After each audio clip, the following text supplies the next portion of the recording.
just a ladies night, abamama batatu bane batanu mubyumva kimwe, mugende ahantu mufata akantu munywe murye muruhuke mu mutwe. You deserve it ladies. Muratanga cyane, namwe mugeraho mwikunde muvuga ati reka nanjye ngende. Dufata indege tujya muri Miami, muri Florida, tumarayo iminsi ine tudafite ngo turateka ikiri joro, tudafite ngo umwana akeneye diaper.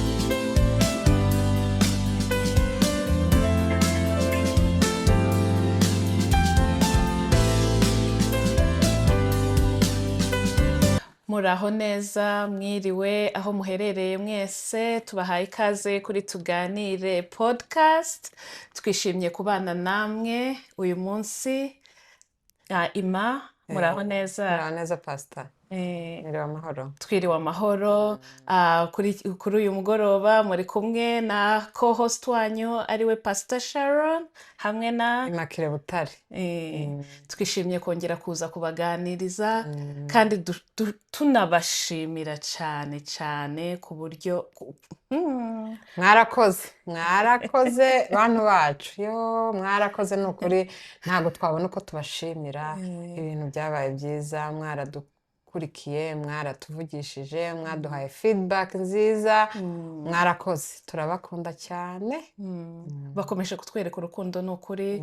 Urwo rukundo ni rwo ruri gukomeza kudutera courage yo gukora ibintu turi gukora, ibiganiro turi kubahereza, kandi twabonye rwose nawe bakugezeho, barakubwiye inbox, abantu baranyandikiye ibibazo dufite gusubiza. Rero ntago we can't wait, muza utaha tuzaza gusubiza ibibazo byinshi abamama batubajije, abapapa papa batubajije ibibazo. So mukomeze musharinge, musubscribinge, birusheho no kugera ku bandi batarabibona, bitarageraho cyane rwose. Mukomeze mudukurikire, bizatuma tuzana ibintu byiza, kandi byiza biri imbere. Turi kumwe namwe kandi tubafitiye byinshi. Kuri uyu mugoroba rero turacyari muri kwa kwezi kwa gatatu. Twaravuze ngo kuno kwezi kose tuzaguharira umwari n'umutegarugori. Cyane umwari n'umutegarugori twamutinzeho, twamuvuzeho, n'ubu turakomeje. Kandi twizere ko hari abo biri gufasha, kuko burya ngo iyo educatinze, mu cyongereza hari umugani uvuga ngo educate a woman, you educate the whole community. Rwose twizere ko hari umuntu uri hariya, umumama uri hariya byafashije, kandi barahari. Ukurikije feedback twabonye, hari abantu byafashije, kandi natwe hari aho byadukoze muri make, twarize natwe. So kuri uyu munsi tuje kuganira kuri topic ivuga ngo self care, kwiyitaho. Iyo topic ikomeye, ari ngarira. Iyo topic ni ngari, ariko iyo topic ndayikunda. Urayikunda? Ndabizi ko uyikunda cyane kandi uyitaho. Uyivugaho kenshi cyane. Njya nyivugaho kandi ngerageza no kuyigenderamo, kuko burya abamama turatanga. We give a lot. We are a source of life. Yaba mu byo tuba turimo byose tuba twumva turi aba caregiver, twaremewe gutanga. Ariko iyo utanze cyane, uko utanga hari ikigenda kigabanuka muri wowe. Uri kuba empty, uri kuvidura ikintu kiri hariya nyine, uri kuvidura gusa. None si ukomeje kuvidura kugeza aho ugezaho ugashira wese, uzatanga iki? Ntacyo. Nyine usigaye uri nk'igikombe kiri empty nyine. Usigaye uri igikombe harimo akantu. Noneho kwa kundi uri gutanga ntacyo ufite, ugasanga noneho uri gukozinga ibibazo cyangwa uri guteza ibibazo bigatanga ivuka, kubera ko wasigaye ntacyo uri gutanga. Muri make uri gutyo, uri gutanga ubusa, kandi gutanga ubusa ntago bibaho. So uyu munsi tuje kubaganiriza no gusangiza uburyo butandukanye twakwitaho tukiyuzuza, noneho abaje kutuvomamo bakagira ibyo badukuramo. Kwa kundi dutanga, niba utanze ikintu uyu munsi, ongera ushireho nk'ibindi nka 5 bisimbure hahandi kimwe cyavuye, noneho ku buryo ejo uzashobora gutanga ibindi 3 cyangwa 4. Nibyo rero tubazaniye kuganira kuganira nibyo tuje kuganira ukuntu twakwiyuzuza nk'abamama kugira noneho tubone icyo gutanga. Ikintu cya mbere rero twakora kugira ngo twiyuzuze nk'abamama, nk'abantu bemera Imana, abantu bagendera mu kwizera, ikintu cya mbere twababwira kuri uyu munsi ni ukugira ubusabane n'Imana. Ubusabane n'Imana nicyo kintu cya mbere cyatwuzuza. Kwegera Imana cyane nk'umumama burya bigira agaciro. Burya umumama uba uri pillar, one of the main pillars w'urugo rwawe. Hari byinshi duhura nabyo urebye mbese inshingano umumama afite, ndakubwiza ukuri ku bwawe ntiwabyishoboza, ariko nk'uko ijambo ry'Imana ritubwira Philippians 4:13, I can do all things through Christ who strengthens me. Nashobozwa byose na Kristo nk'imbaraga. Rero Kristo uguha imbaraga ni ngombwa kugira ngo ugirane ubusabane nawe kugira ngo ahora kuzuza izo mbaraga cyane. Ubusabane n'Imana nibwo buguha, nibwo bukurema uriwe, nibwo bukugira uriwe. Burya tugira amahirwe abantu muri community zacu ko twamenye Imana, buriya hari ikintu kinini cyane turusha ayandi moko, kuko hari igihe umumama ugera mu gihe ukavuga ngo nkora iki, ariko wakwiherera n'Imana yawe ikongera ikagushiramo imbaraga, ntumenye aho imbaraga zivuye. Ariko ayandi makominote ni hahandi umugore agira stress ugasanga akoze ikintu azaregreta ubuzima bwe bwose, akaba yakwiyahuza ibiyobyabwenge, barabinywa abamama pe, akaba yafata imiti kugira gusa ngo imwibagize bya bindi yahuye nabyo nk'umugore. Ariko twebwe Imana yacu ijya yongera ikakugira mushasha, ukongera ugahembuka, ukagira imbaraga utazi aho ziturutse cyane rwose. Noneho na cyagiye uri no muri bya bibazo, burya kugenda ukaganyira umuntu, ukabwira ibibazo umuntu, hari ubwo akumva, hari ubwo agira icyo agufasha, ariko mu by'ukuri hari n'ubwo atakumva cyangwa akagenda kuvuga abantu n'abantu ahandi cyangwa akaguca n'intege. Ariko umuntu wa mbere ugomba kujyaho ukabwira ibyo uri kunyuramo byose ni Imana. Imana yonyine niyo ikongeza imbaraga mu gihe uba wumva udashoboye. Niyo ishobora kuguha guseka waraye urira cyane, mu gitondo ukabyuka ugaseka ukambara za mbaraga, ukubonye akakubona nka wa mugore wo muri 31 dusoma, akavuga ati se uriya mugore ahora yishimye, Sharoni ahora yishimye, ahora aseka, naho kumbe ntibazi ibanga ufite. Ibanga dufite tugendana naryo ryo kumenya Imana ni ibanga rikomeye nakwifuriza umumama wese kugira, kubera ko burya kuba imbere y'Imana biraruta ibindi bihe byose tumara hanze. Kandi nk'abamama tugira challenge nyinshi, tukaba dufite responsibility nyinshi, rimwe na rimwe ukumva nta mwanya wo gusenga ufite, ariko urawurema da. Uri no kuvuga ko kantu k'umwanya wo gusenga, rino jambo ryo muri Umugani 31, no mugore mbere ntabwo namukundaga, naravugaga ariko abagore baragowe nuko yarakabyaga. None se niwe uryama atsinze mu bantu bose, niba aryamye saa 9 za nijoro niwe ubyutse kare, ubwo ni ukuvuga ngo wabyutse saa 11 za nijoro, ubwo aryamye amasaha angahe? Noneho hejuru y'ibyo byose arasenga ryari, akora ibintu byose ryari. Ariko buri uko ngenda mbisobanukirwa, waruvuze ako kantu ko gusenga, burya gusenga ni lifestyle, ni ubuzima bwa buri munsi. So ni gute waba mu buzima bwa buri munsi? Ni ukuvuga uri mu masengesho. Gusenga ntibisaba ngo ureke ibyo urimo gusa ugende wifungirana amasaha 2. It's good to have that moment. Hari ubwo tubigira, hari ubwo ku munsi ushobora kusanga ufite iminota 30 isaha, amen to that. Ariko ubuzima turimo ntago buduhe, muri Amerika ntago bitwemerera kugira ayo masaha yose. Muri Amerika you're running, ariko muri kwa kwiruka ushobora gusenga utwaye imodoka ujyanye abana ku ishuri, ushobora gusenga uri koza bya byombo, ushobora kumva ijambo uri koza, uri gukoropa, ushobora gusenga cyangwa kumva indirimbo z'Imana cyangwa kumva ijambo ry'Imana muri activity zose waba urimo. Cya gihe uba uri kwiyuzuza spiritually, uba uri kushiramo amagambo y'ibyiringiro muri wowe, uba uri kugaburira w'imbere, uba uri kugaburira umuntu w'imbere. Kandi burya hari ukuntu abantu bagira stile zo gusenga bitandukanye. Hari umuntu ushobora gushiramo indirimbo agasenga wamureba ukasanga yagiye pe, kandi burya akagira connection n'Imana muri za ndirimbo. Abandi bakagira connection n'Imana turu gusoma ijambo, akaba yafata iminota 10-15 yo gusoma ijambo. Kwa gusoma ijambo connection yagiranye n'Imana akamahinduka undi muntu mushasha, kubera gusa yafashe umwanya wo gusoma ijambo, kuko niyo we yumva gusenga kwiwe guca mu ijambo. Abandi bigaca mu ndirimbo, abandi bigaca muri wa mwanya wo kwifungirana ukajya mu cyumba cyawe nk'umuntu mugasenga.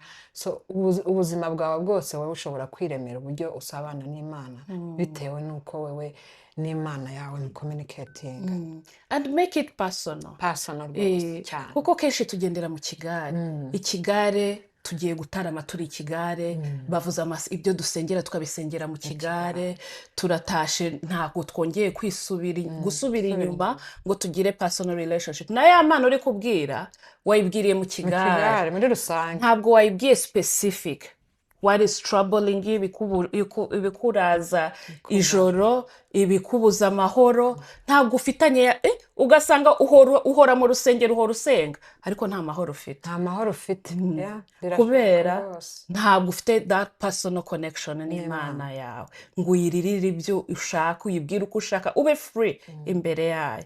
So tureke bya bintu byo mu kigare, twibature ni nziza yes, ariko reka twibature kuba ari byo songisho ryawe ryonyine ry'umunsi ryo gusengera mu kigare. Igitaramo ni cyiza yes, ariko reka bye kuba byonyine byo mu kigare. Niba ushaka kwiyuzuza, kuvoma za mbaraga, find a personal relationship with God, umubwire ibikubabaje.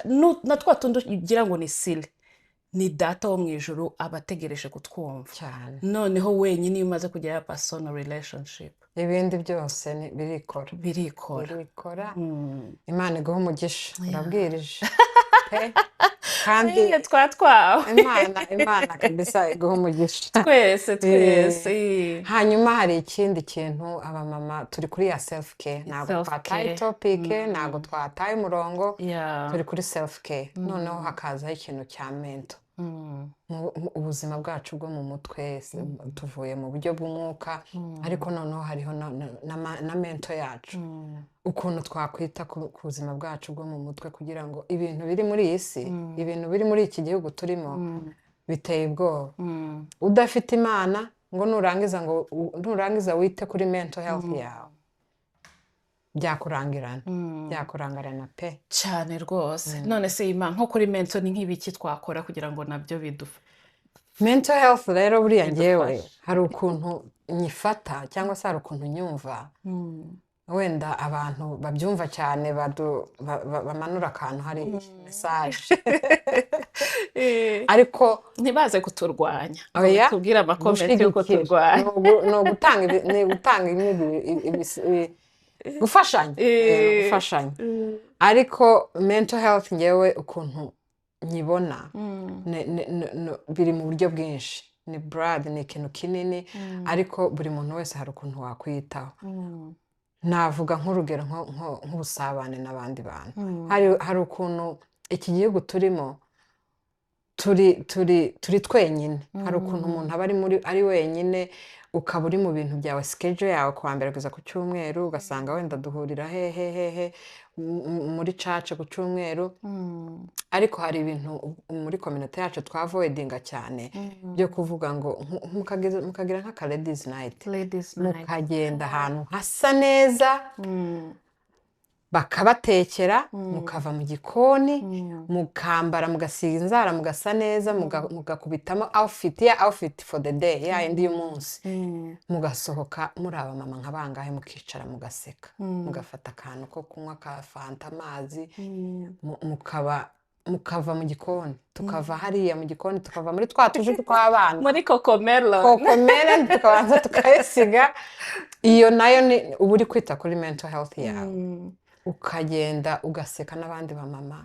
Uzi ko ubikora amasaha 2, wasubirayo umugabo yakoreye bakavuga ngo se ni wowe I know. ukagaruka uri fresh ukagaruka umeze neza binashobotse mukava naho ngaho mukagenda ahantu kure munarara indege mukayifata hari akantu Why twigeze not? gukora urakibuka Imana hari akantu twigeze gukora na Imana undi mushuti wacu dufata indege tujya muri Miami muri Florida tumarayo iminsi 4 tudafite ngo turateka ikiri joro tudafite ngo umwana akeneye diaper change nta kuvuga ngo amata yashize muri firigo reka nirukire ku isoko umwana ararize amasaha yo koza umwana arageze iminsi 4 uri fresh iminsi 4 twoga tukambara tugasohoka tukajya muri restaurant tugaseka ariko tugomba kubisubira hamaze igihe buriya imyaka ntibaye myinshi kandi tunashimira n'abatware b'abapapa muhe umwanya abamama musubire muturungike mugane w'abarundi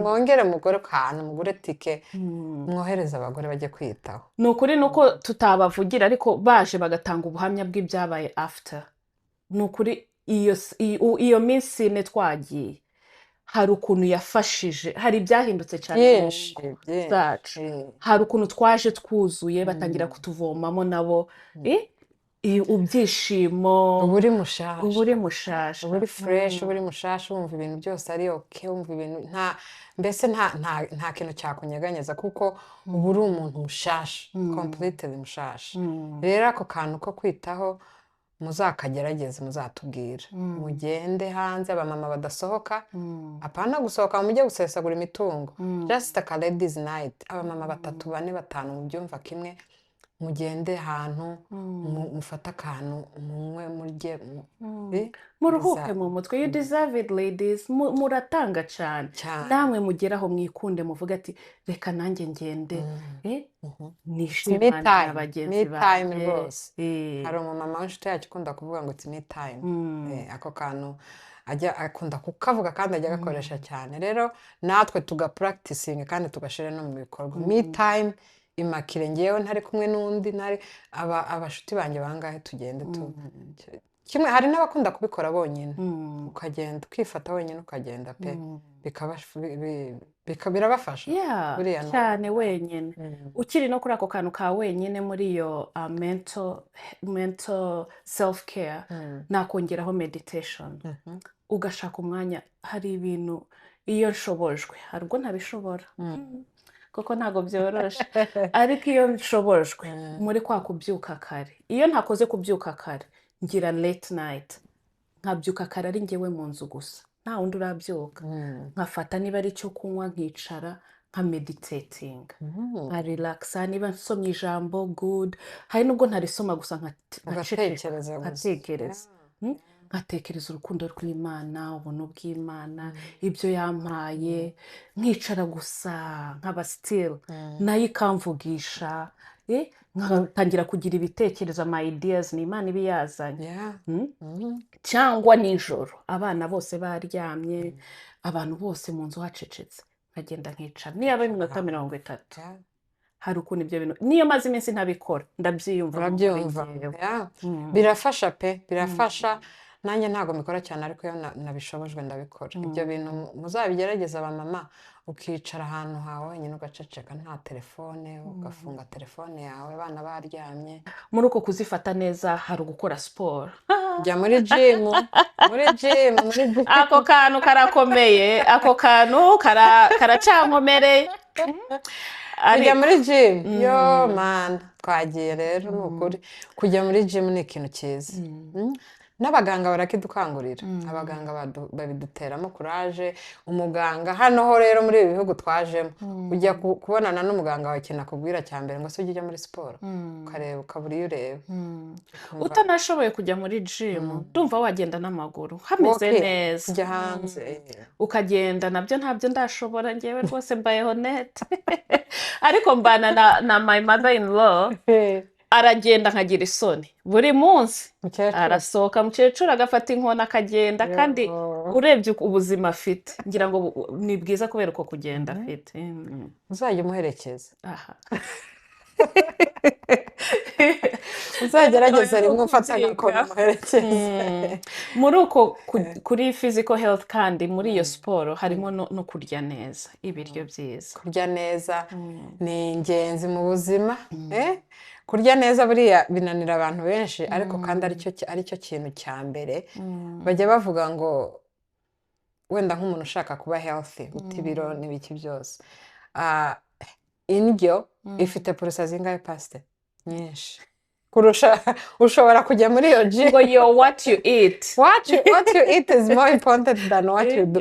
Ushobora kujya muri iyo gym ugaterura ibyuma ugakora siporo irenze, dore ko warabikoze. Nuko Rima yajyaga agenda agaterura ibyuma, yari atangiye kuzana amakime angana upfundiko. Ni ukuvuga ngo ushobora kujya muri gym ugaterura ibyuma, ariko wataha mu rugo warya nabi, byose bikaba zero.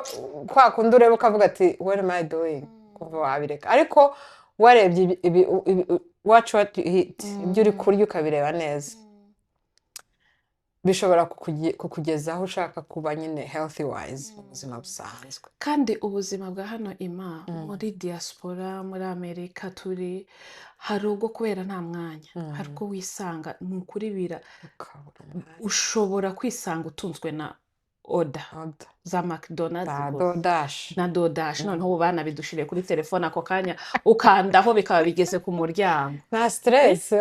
Ese ni izihe tips waha abantu bacu ku buryo warya neza ariko ntuvunike? Nta mwanya dufite, turi muri Amerika, dufite akazi, dufite amakitivite y'abana yose, twakanguriye abantu gutwaramo abana. Ni gute wa balancing ibyo byose kandi ukarya neza? Hari tips zirahari nyinshi, tugenda twiga uko iminsi igenda ishira. Muri ibi bihugu turiyigisha, tukigira no ku bandi. Hari umumama dukorana w'umuzungu yanyeretse ukuntu akora meal plan. Agaplaninga icyo bazarya kuwa mbere kugeza kuwa gatanu. Noneho weekend akayireka nka nigute nabivuga, choice. Umuntu akarya icyo ashaka muri weekend. Ariko from Monday mu gitondo baba bafite icyo barya, akicara agakora menu, agakora schedule, akavuga ngo kuwa mbere muri breakfast tuzarya iki, lunch tuzarya iki, dinner tuzarya iki. Nubwo tutabishobora cyane, ariko icyo kintu wagikoze nk'umumama bizagufasha wowe personal nk'umumama, bizafasha umutware wawe, bizafasha n'abana bawe. Kuko burya ka kantu wa planinze nk'umumama ukagategura neza, ugaplaninga meal neza, ukavuga ati nawe ntugende ngo planinge meal ngo ubugari, umuceri, ibirayi, ubugari, umuceri, ibirayi. Ugashiramo akantu nyene akantu k'akanyamerika nyine. Abana nabo bakirya ni ukuri ibiryo twatetse. Uri kurya umuceri ukazarinda ugaga aho ngaho, nta mwana urawukora. Kandi wareba impamvu atari kurya, nukuri kuba turi kuyibaha buri munsi. Ariko hano hari ibintu byinshi ushobora gukoresha. Hari muganga washobora kuguhuza n'umunutrition akagufasha iyo meal plan.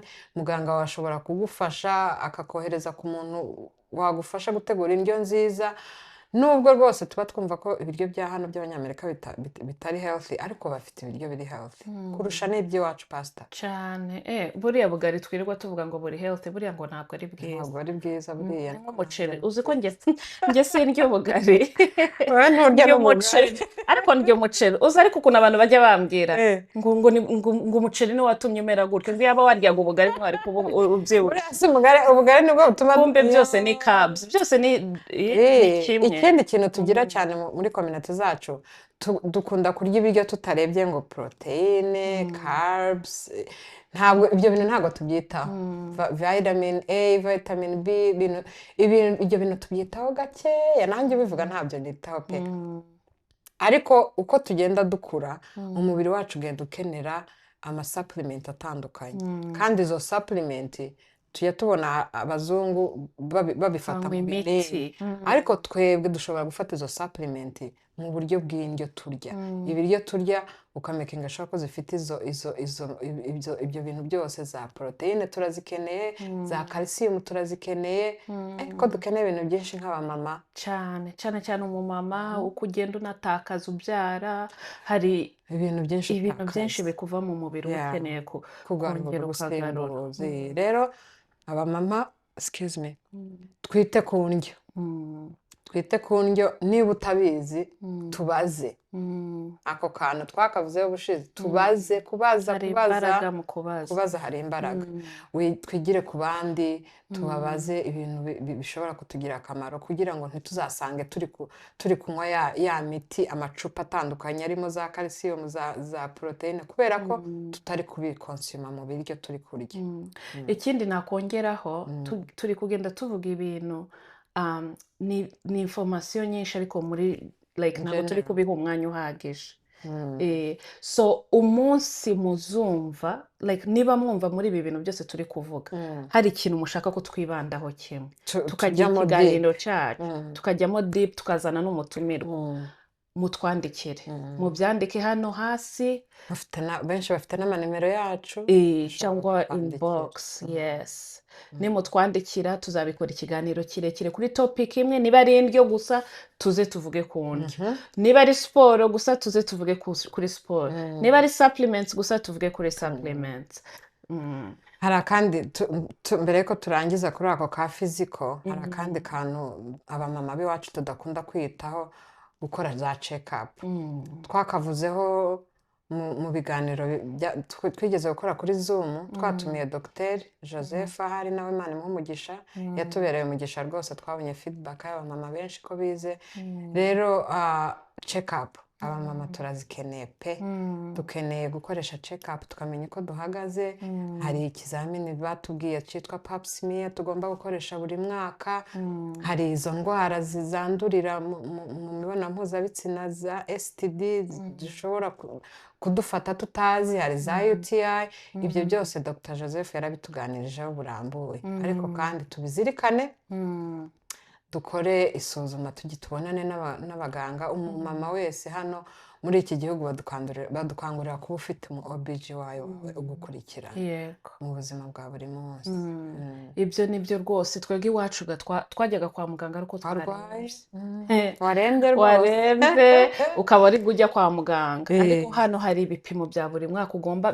bitewe n'imyaka urimo ugomba kujya kwa muganga bakagukorera cyane cyane noneho abamama bakiri mu myaka yo kubyara hari risike nyinshi zishobora kukubaho kandi wakazirinze mbere ukabimenya byararenze inkombe ugasanga bikuviriyemo ikibazo ndumva ibi ngibi tuzanabiha umwanya uhagije indwara z'abagore indwara zandurira mu mibonano mpuzabitsina indwara za breast cancer ubu ngubu ngo indwara ya mbere yica umugore ni umutima ugasanga umugore wari ufite imyaka 35 arapfuye gutyo nta na symptoms nta neki kubera ko hari ibintu atamenye mbere kandi warakabaye warabimenye bikagufasha so iyi topic ni ukuri turabasezeranyije ko tuzayigaruka wari uzi ko dadayima wari uzi ko umutima amenyo kutita ku menyo yawe bishobora kuzana indwara y'umutima hari akantu nabonye nanjye kabisobanura byarantunguye